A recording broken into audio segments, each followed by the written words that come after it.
प्रश्नावली 1.5 स्टार्ट कर रहे हैं, जिसमें पहला सवाल ये दे रखा है कि बताइए नीचे दी गई संख्याओं में कौन कौन परिमेय है और कौन कौन अपरिमेय।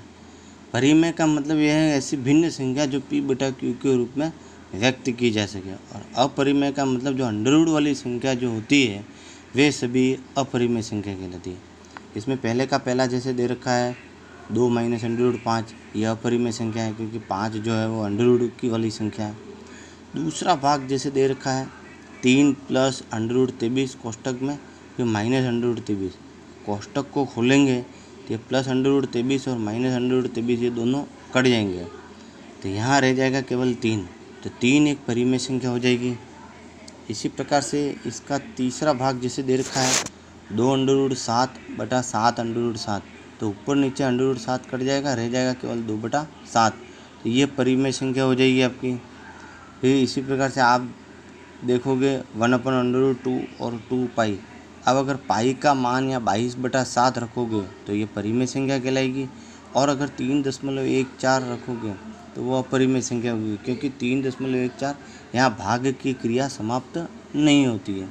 इस प्रकार से ये परिमेय और अपरिमेय क्या होती है, ये संख्याओं के बारे में मैंने जानकारी दी। इसमें अब दूसरा सवाल जैसा कि यहाँ पे दे रखा है कि निम्नलिखित व्यंजकों में से प्रत्येक व्यंजक को सरल कीजिए। दूसरे का पहला भाग जैसे दे रखा है 3 + √3, फिर कोष्टक में 2 + √2, तो इन चारों को आपस में गुणा करना। जैसे 3 का गुणा 2 के साथ में हो जाएगा 3 × 2, प्लस 3 का गुणा √2 के साथ में हो जाएगा 3√2, प्लस √3 का गुणा 2 के साथ में हो जाएगा 2√3, प्लस √3 और √2 का गुणा होगा, गुणा करें तो ये 3 और 2 का गुणा करने पर 6 आया। ये दोनों संख्या ऐसी रहेगी, ये 3√2 और 2√3, क्योंकि न तो ये जुड़ सकती है न इनका गुणा हो सकता है, ये प्लस में सीधी ऐसी संख्या रहेगी।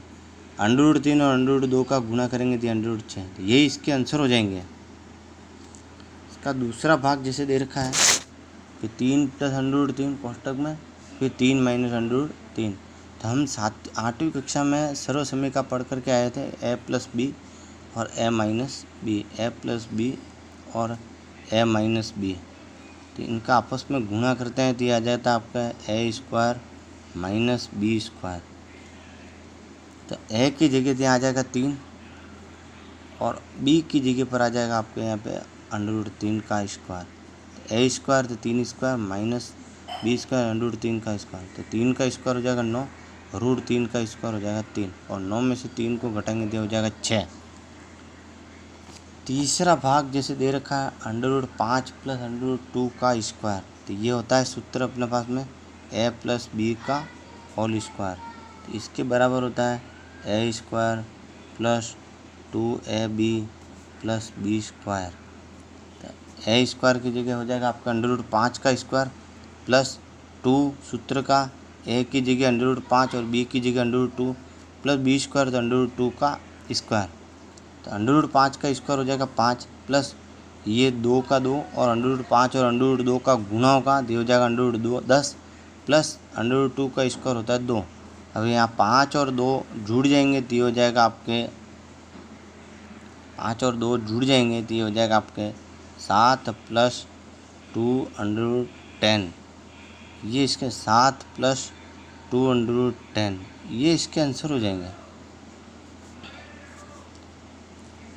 नेक्स्ट जैसे चौथा भाग जैसे दे रखा है, ये आपको गृह कार्य में करना है √5 - √2 और कोष्टक में √5 + √2, a - b और a + b के आधारित ये गुण हो जाएगा। सवाल नंबर 5वां, निम्नलिखित के हरों का परिमेयकरण कीजिए। अब यहाँ एक शब्द दे रखा परिमेयकरण। परिमेयकरण का मतलब ये होता है कि जो संख्या अपरिमेय है उसको हमें परिमेय संख्या में बदलना है, इसलिए उसका परिमेयकरण किया जाता है। यानी कि जैसे हर में अंडरवुड की चिन्ह वाली संख्या हो तो उसका परिमेयकरण किया जाता है। जैसे 1/√7 है, और ऐसी संख्या में क्या करना है, हर में जैसे √7 दे रखा है तो इसी संख्या को अंश और हर दोनों में गुणा करना है, तो 1/√7 × √7 बटा √7, तो ऊपर वाली संख्या का गुणा हो जाएगा। जैसे √7 का गुणा 1 से हो गया और √7 और √7 का गुणा हो गया, ये हो गया आपके 7।